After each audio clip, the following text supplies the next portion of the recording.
Welcome to the deep dive. Today we're plunging into, well, the really captivating world of the Klondike Gold Rush. Yeah, it's such a romantic image, but also incredibly treacherous. Exactly. And within that, we're looking at one figure who really captures the imagination, Molly Walsh. Ah, the queen of the Yukon Trail. That's her.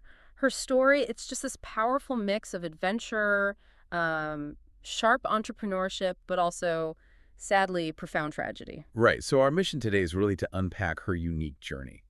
Where she came from, how she built her success. And those fateful choices that led to that tragic end. Exactly. And through her story, we get a glimpse into and importantly, the role of women, which often gets overlooked. Okay, so let's start at the beginning. She was born Mary Welsh around 1872. Yeah, somewhere around there. Yeah, And described as fiercely independent, even young. right. At just 18, like 1890, she moves to Butte, Montana, spends 7 years there. And she's working, honing skills, apparently did laundry for thousands of miners.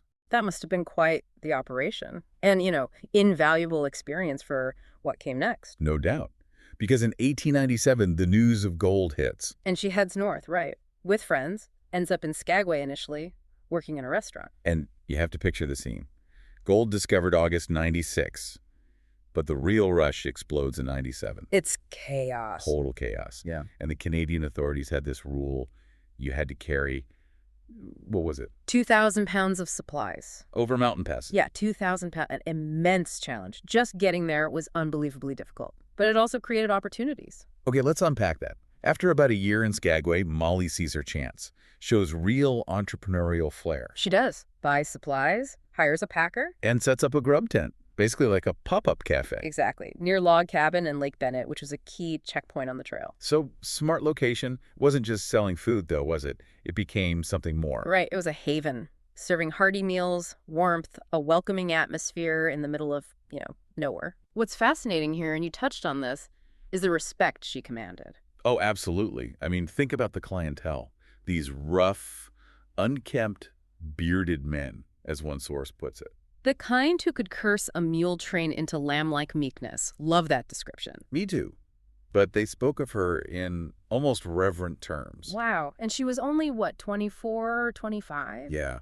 It was her courage, her independence, dealing fairly with everyone. It earned massive admiration. It really challenges the norms of the time, doesn't it? Her independence wasn't just personal, it was kind of groundbreaking. Definitely. But then her personal life gets complicated. Right. The love triangle. John Packer Jack Newman, the pack train operator. Uh-huh.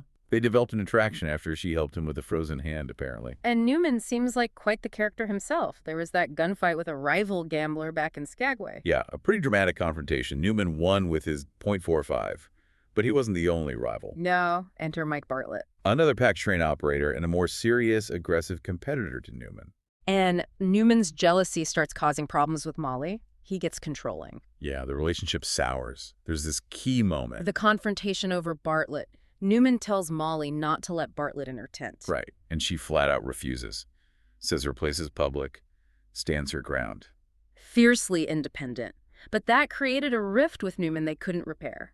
And that leads her, maybe out of spite, maybe to assert her independence again, to make a fatal decision. Marrying Mike Bartlett. Yeah, a choice with, truly tragic consequences. Their marriage was not good. Bartlett's drinking, violence. They moved to Seattle, but things didn't improve. No, it ends horribly.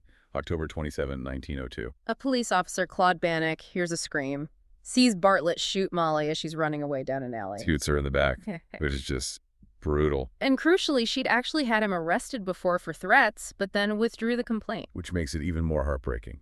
And Bartlett. He was acquitted. Reason of temporary insanity, ruled a crime of passion. Unbelievable. He later committed himself to an asylum, apparently, and eventually took his own life there. Such a violent, tragic end for Molly after everything she'd built. But, her story doesn't quite end there. No, because of Packer Jack Newman. Right. 28 years later, in 1930, he clearly never forgot her. No. He commissions this bronze bust of Molly. And traits the very first park in Skagway for it. A lasting tribute. Yeah, and the inscription acknowledges her courage running that grub tent for the wildest gold-crazed men. It also explicitly says, murdered October 27, 1902. It doesn't shy away from the truth of her death. No. Newman himself died just a year later. His dying wish was to be buried near her on the White Pass Trail, but it wasn't fulfilled. Wow. So her monument still stands in Skagway today. It does, and her story, it really illuminates the experience of women in the gold rush. They were there, they were vital entrepreneurs, finding independence. But also facing immense dangers, both from the environment and, well, from people. So what does this all mean? Molly Walsh's life, it's just this complex tapestry, isn't it?